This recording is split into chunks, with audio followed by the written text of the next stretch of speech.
Magandang araw mga kaibigan. Bigyan natin ng reaction, opinion itong post ang balita ngayon.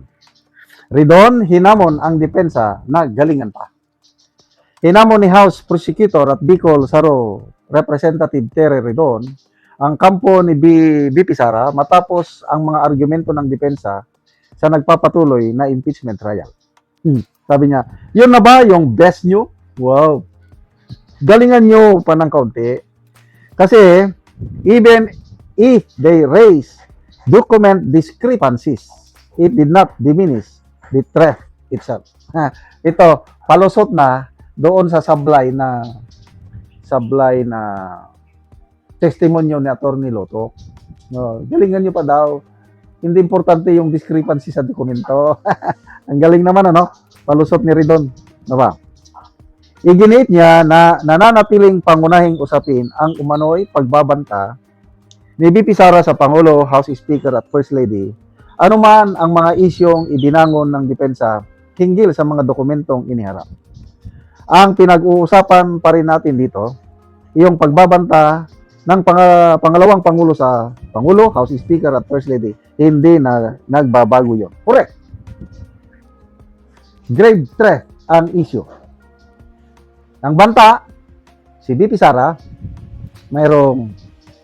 kung may mangyari sa kanya, mamamatay siya, meron na siyang hinire na assassin, natitira, papatay din sa tatlo. Yan ang issue.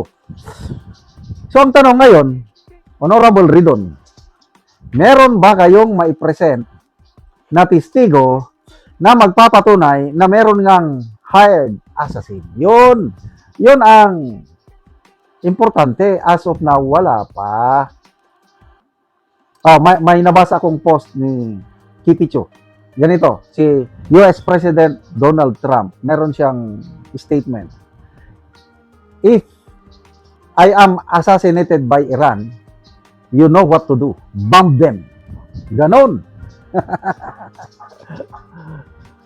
Post yan ni Kipicho eh. Kasi nga, yung away ng Iran at US, grabe na yan.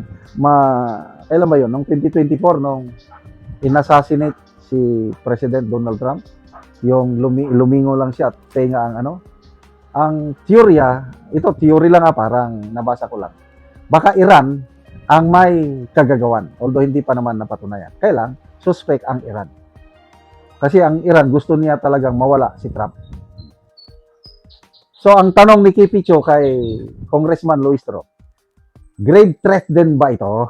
Gerbil Luistro. Diba sabi niya, kung ma-assassinate ako ng Iran, bomb them. Bubumbahin nyo sila lahat. Diba halos parehas lang din kay BP Sara na kung mamamatay ako, meron na akong taong nakontrata para patayin din yung tatlo na yan. So may kaso si President Trump for yung grabing threat niya na bubumbahin ang buong Iran pag na-assassinate siya. Ganun lang din yun. So, pabayaan na lang natin itong si Ridon, normal yan bilang prosecutor, kanya-kanyang palusot sa palpak nilang testigo, as in palpak. Anong kalingkingan ni Ridon kumpara sa mga defense lawyers? Malayo. Abogado nga siya, kaya lang, ano naman ang kanyang experience sa litigation? Wala akong alam. Politiko lang kasi panahon ng Pinoy Aquino, na siya? Commissioner na siya ng Urban Youth Commission. Yun na yung kanyang pumasok na sa gobyerno. And then, pag-abot ni Tatay Digong, nagalit ang Tatay Digong natin dahil biyahe itong si Ridon na wala namang katuturan. Kaya sinibak siya ni Tatay Digong sa kanyang pagiging commissioner ng basta youth. Kaya malaking galit niyan kay Tatay Digong dahil sinibak. O ngayon, nakapag-congressman, so ano ang kanyang experience sa trial and litigation? I don't think so na meron siya. Kung meron man, kakaunti. Ikumparar mo sa kalingkingan nitong sina Atty. Narbasa, Atty. Binloan, Atty. Sheila Sison, Atty. Powa. These are experienced trial litigation lawyers. Galingan nyo pa daw. Oh, anong sabi ni Atty. Binloan? Ah, ang prosecution, nasa kanila ang burden of proof. It is not the defense. So, prosecution, paano mapatunayan na totoo yung banda? Ang tanging patunay dyan is yung assassin. Kasi kung walang assassin na na-hire ni VP Sara, lahat nito mawawalan ng saysay. Ano lang yun? Salita lang yun. But anyway, pagdating naman sa butuhan, hindi naman yung ebidensya ang titignan. Kasi itong impeachment trial is more on a political process.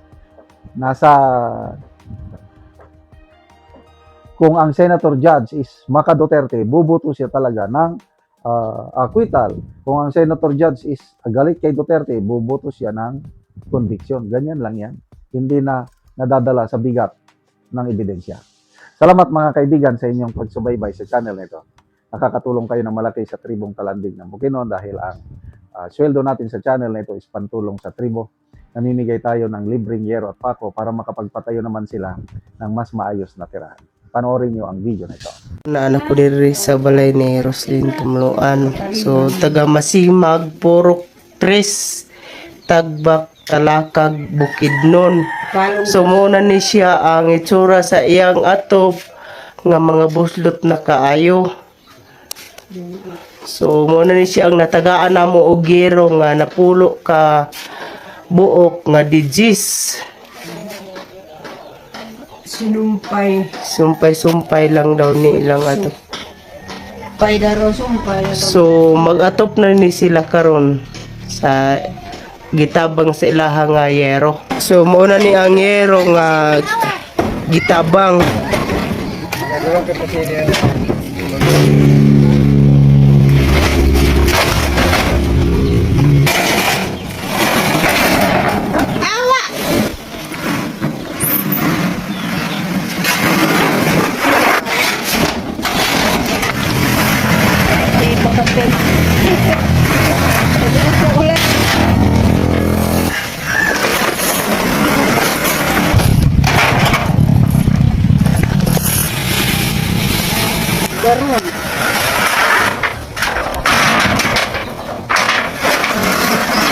Kalau dapat Rajma